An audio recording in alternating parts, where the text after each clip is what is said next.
This Valentine's Day, be careful, because some gifts bring more than a romance. Last year, I lost everything on Valentine's Day. I know it was my fault. I pray no one ever makes the same mistake I did. A week before the big day, I found myself trying to think of the perfect gift for my girlfriend Cassie. All the good restaurants had already been booked. I hated going out on Valentine's Day, so I didn't care too much.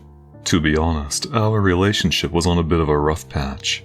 I still loved my girlfriend, but I found myself wondering if she felt the same. She had started to go through my things. I caught her with my phone a few times, as well as seeing her dig in my coat pockets.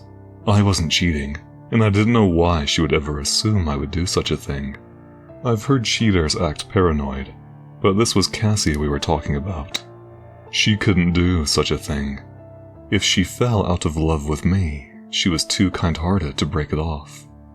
Instead, she might start looking for reasons to get me fed up with her. Like that would ever happen. It was unreasonably warm. I had gone to an outdoor market to buy her some fresh flowers. It was a few days early, but the market would be closed on the 13th. I picked up a pricey dozen roses and then started looking around for another gift for her. Nothing spoke to me. I was about to give up when a small booth tucked to the side caught my eye. The simple display was crammed with handmade jewelry. Cassie didn't like big, expensive gifts. Maybe a cheap but nice-looking ring would win me some favors. "See anything you like?"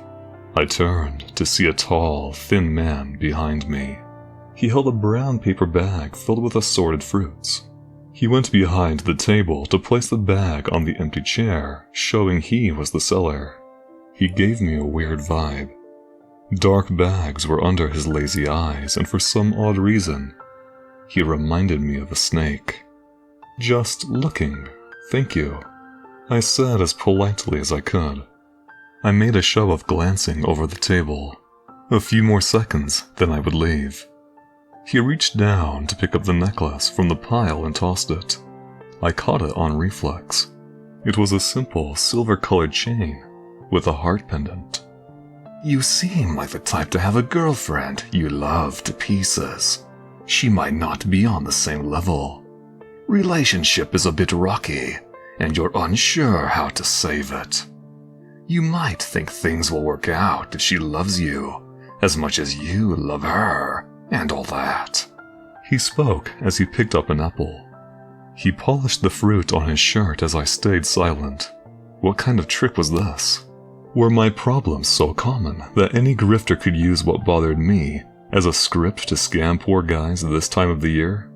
It's really not like that, I said, trying to dismiss his words. "Oh, well, either way, the necklace will be a nice gift to go along with the roses. Don't worry, I'm not begging for money here. I'll make you a deal. If the necklace works and she starts loving you more than anyone else, I'll accept payment later. If it doesn't work, it's free." I let him take a few bites of the apple as I looked over the silver chain.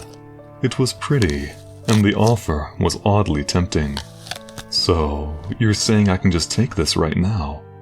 And if it all works out, I come back here and pay you for it?" I asked. He shrugged, almost bored. "Or I find you." I looked over the small pendant. There was no way he hid a tracker inside it. This entire situation was weird, really weird. Still, for some odd reason, I went with it. I had no taste when it came to jewelry. This random guy might have just picked out the perfect gift for me. Who cares if he was acting a bit creepy about it? Alright, thanks, I guess. I started walking away, expecting him to start shouting that I stole from him. Instead, he watched me leave with an odd expression on his face. It was as if he knew something I didn't. The roses went over very well. I had planned on giving Cassie the necklace in a few days, but she found it going through my coat pockets. She claimed to have misplaced her chapstick and didn't listen to me when I said it wasn't in my pockets. I should have been upset with her, but I couldn't after I saw her bright expression. She squealed in delight. Within seconds, she asked me to help her put on the thin silver chain. That night, she acted exactly how I had hoped. All her attention was focused on us. No more snooping. No more stiff movements or stumbling on her words, as if she was hiding something. Our Valentine's Day came early, and then everything fell apart. I should have noticed something was off based on how clingy she got after that day. I barely had enough time alone to go to the bathroom. Cassie woke me up with breakfast in bed, which was new. She saw me off at the door when I went to work, and she was waiting when I came home. Our dog didn't even wait by the door like this. I wondered just how long she would act like this and how long until it started to become annoying. Hey, I know tomorrow is Valentine's Day, but I need to drop by my brother's place after work. Is that alright? I asked her right before we started getting ready for bed. I expected her to be upset, but she just smiled brightly and nodded. Yeah, all this was getting weird. No problem. Say hello to Angie for me when you go. I found myself crossing my arms to look her over. She hated Angie. She never approved of my brother dating a girl who cheated on her last boyfriend. Did that necklace have some sort of weird drug on it? No, that didn't make any sense. I touched it with my bare hands. I would have been affected by anything that had been put on this chain. Plus, I didn't think there was anything that could be absorbed into the skin that made people act like this. Was this a prank she somehow set up? No, that wasn't like her. Hey, the chain of the necklace keeps getting caught in your hair when you sleep. It looks painful. Why don't you take it off and only wear it when you have your hair up? I asked. If this whole thing was because of a weird, cursed necklace, then taking it off would solve everything, right? I held my breath as Cassie agreed. She carefully took off her gift and placed it on the bedside table. My hope was that she would go back to normal now that she wasn't wearing the thing. I woke up on the big day a bit early. I wanted to repay Cassie for how thoughtful she had been lately. I made her breakfast, but she was too tired to get up right away to eat it. I kissed her goodbye and headed off to a boring day at work. She sent a few texts saying how excited she was to spend the night with me, but when lunch hit, nothing. At least her flurry of texts had stopped. Maybe taking off the necklace did solve my problems. I packed up a few minutes early and left work. It was a small office, so no one really cared about staying the full 8 hours if you finished what you had to do. I drove to my brother's place to drop off some stuff I put aside for him that had been sitting in my trunk for weeks. I should have done this way sooner. I just kept forgetting about it. When I arrived, I noticed his door was slightly open. That was odd. I knocked once, calling out for the two of them. You guys there? It wasn't like him to keep his door unlocked, let alone open. I smelled something coming from the house. Carefully, I put down the small box in my arms and fully opened the door. I kept calling out their names as I went inside. What I saw still haunts my every waking moment. Blood. So much blood. It started in the front hallway and then trailed into the living room. My heart raced, but I couldn't control my body. I moved slowly, trying not to step into the mess. My mind simply refused to believe what I was seeing.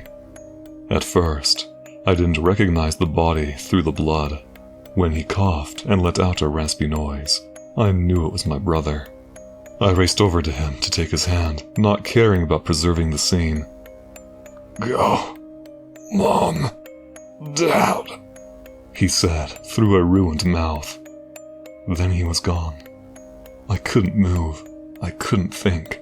I didn't understand what was happening. Then, all at once, I went into action. I called 911, and I stayed on the line as I looked through the house for Angie.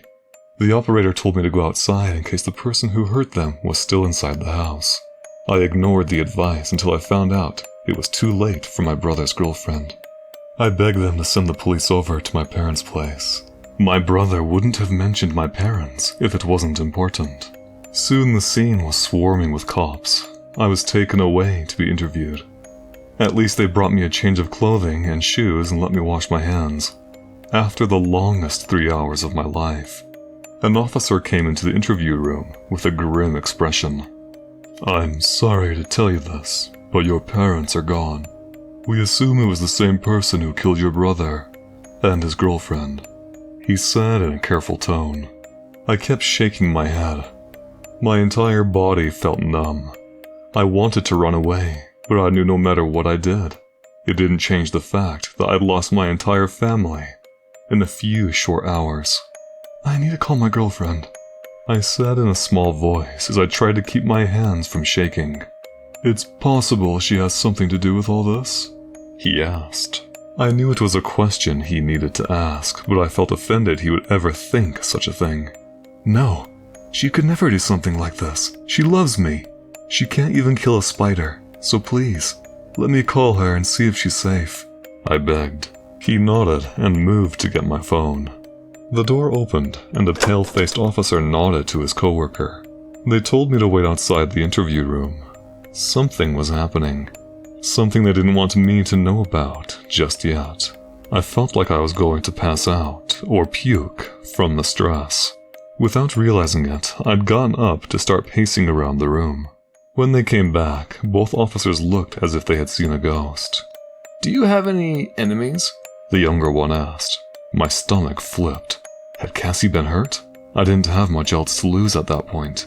I braced myself for whatever news they were going to give me. I never would have been ready for what they said. There had been a fire at my office just after I left for the day. My coworkers and boss had been inside. None of them made it. 6 people in total died. I sank to my knees. My vision grew hazy. I felt my body get lifted back to my feet. The shock had finally set in, and I couldn't say a word. Knowing I was useless, the cops asked a few yes or no questions that I could answer by nodding. They said no one had been in contact with Cassie all day. They kept trying her cell phone, but hadn't had any luck. Since I was useless at the station, they let me go home. 2 officers were going to sit in front of my house all night, just in case. Considering what had already happened, I didn't have much faith in them to stop anything else my life had planned for me. I kept trying to call Cassie. I needed to hear her voice and to know that she was alright. I paced around my table, unable to do anything else. I simply couldn't stay still.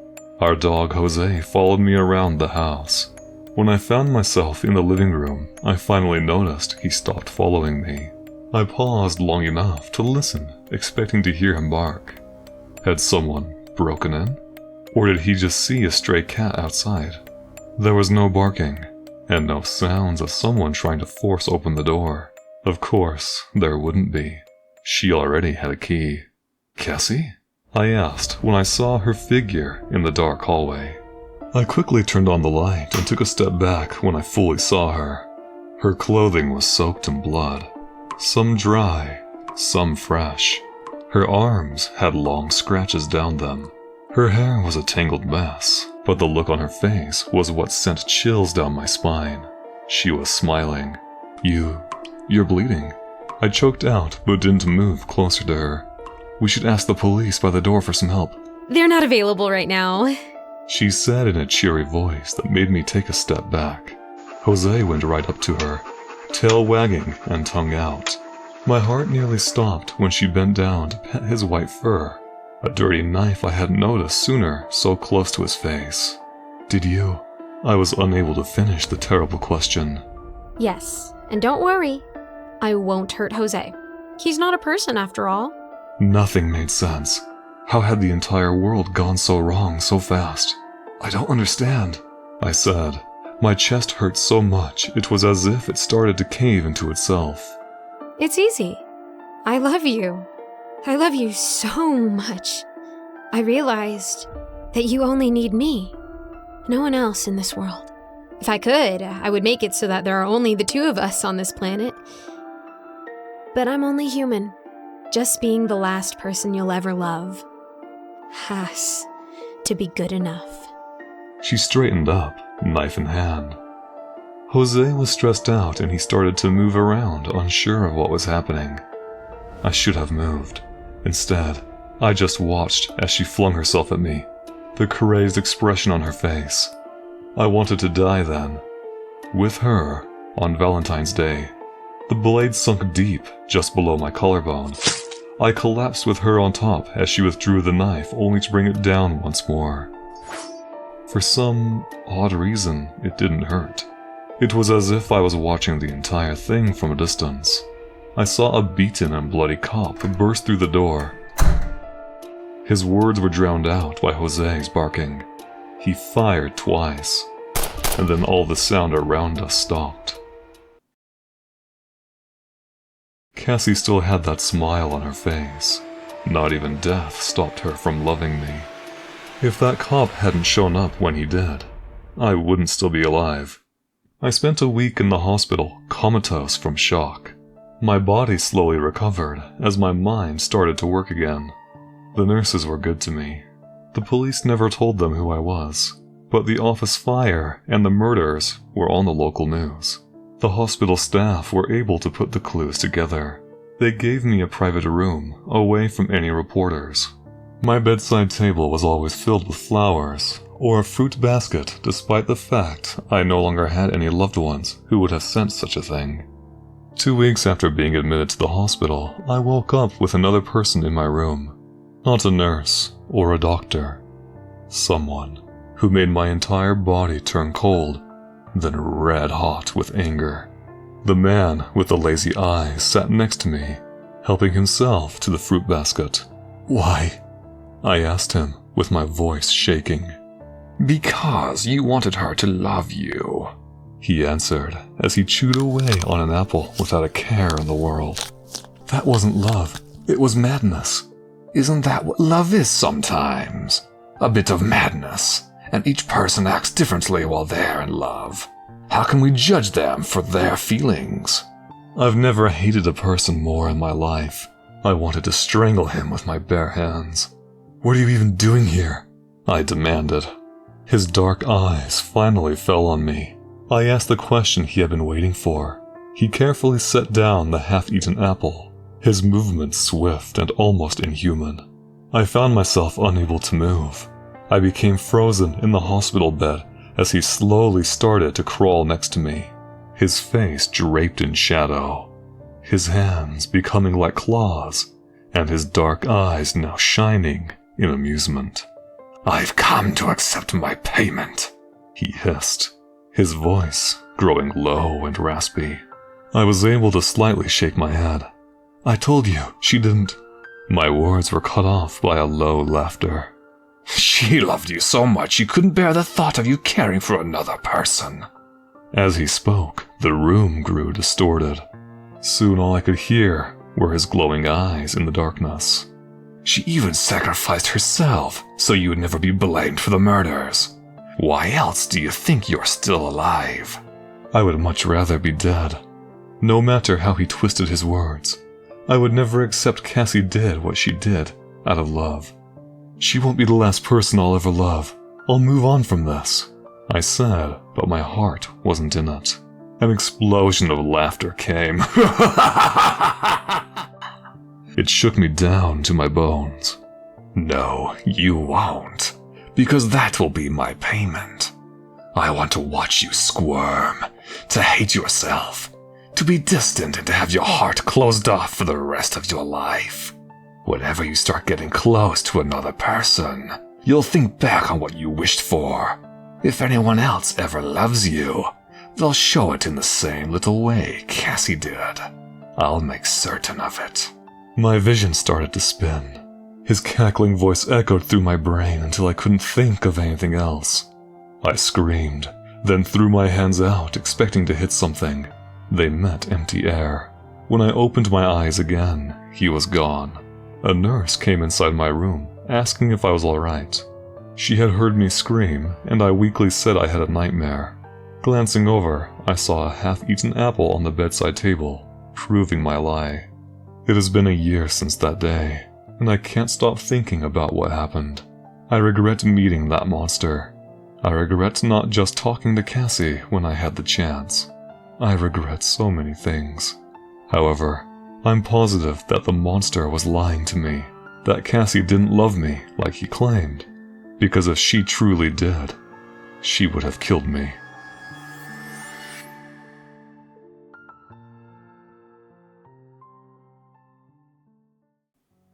The air in Valentine's morrow hung heavy with an otherworldly tension as I navigated the narrow, cobblestone streets.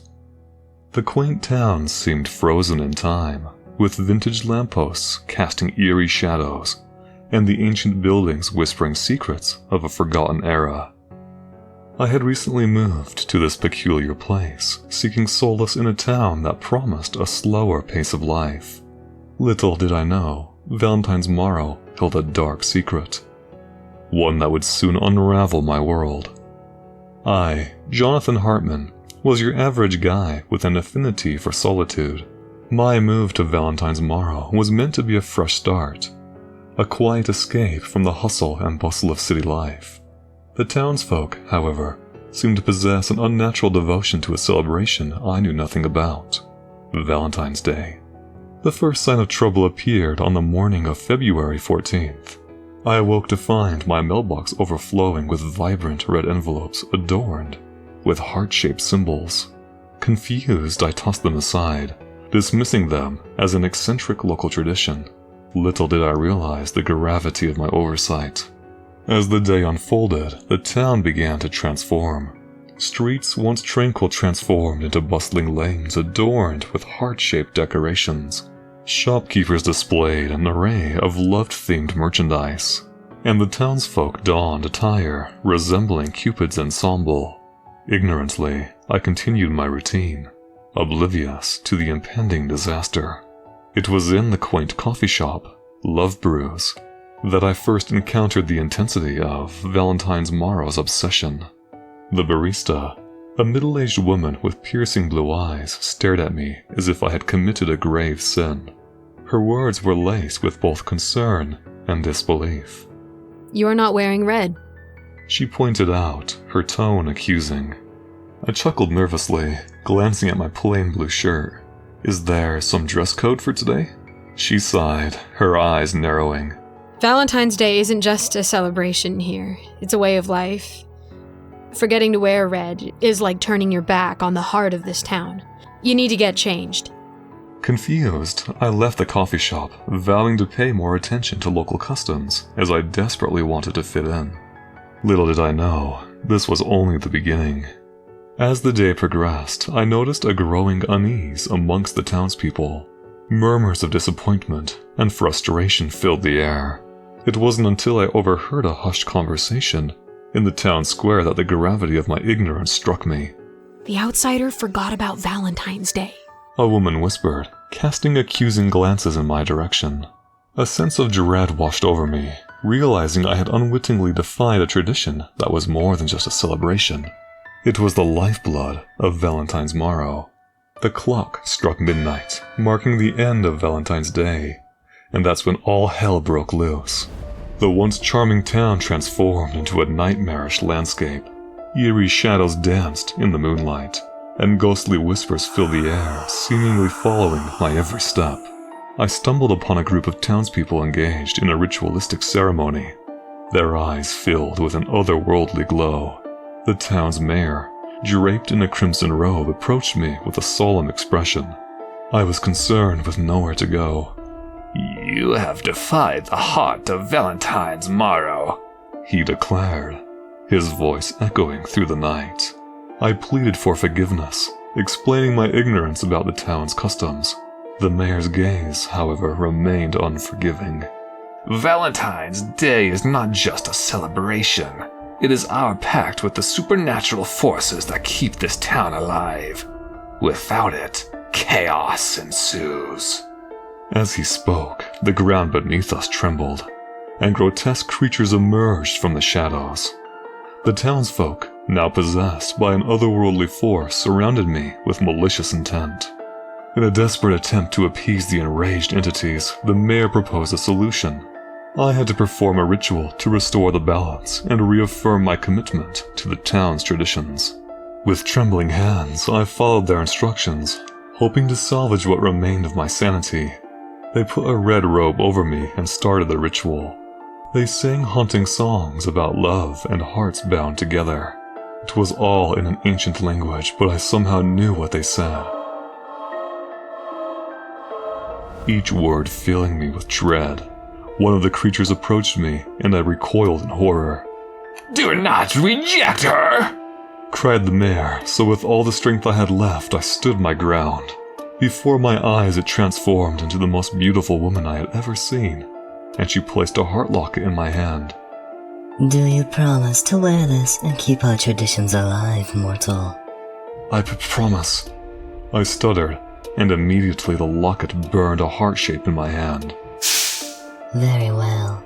She said with a glint in her eyes. Remember, you will be spared only once. As the last word left her lips, the town fell silent. The creatures retreated, and the possessed townsfolk returned to their normal selves. The mayor nodded in approval, a glimmer of relief in his eyes. "You are lucky to be spared, outsider. Remember, in Valentine's morrow, love is not just a choice, but a necessity for survival. You are one of us now." I left the town the next day, haunted by the supernatural encounter. Valentine's morrow, with its dark secret and arcane traditions, was a place I could never forget. As I was driving my car, I could swear all eyes of the town were on me, and I heard a faint whisper traveling with the wind. See you next year.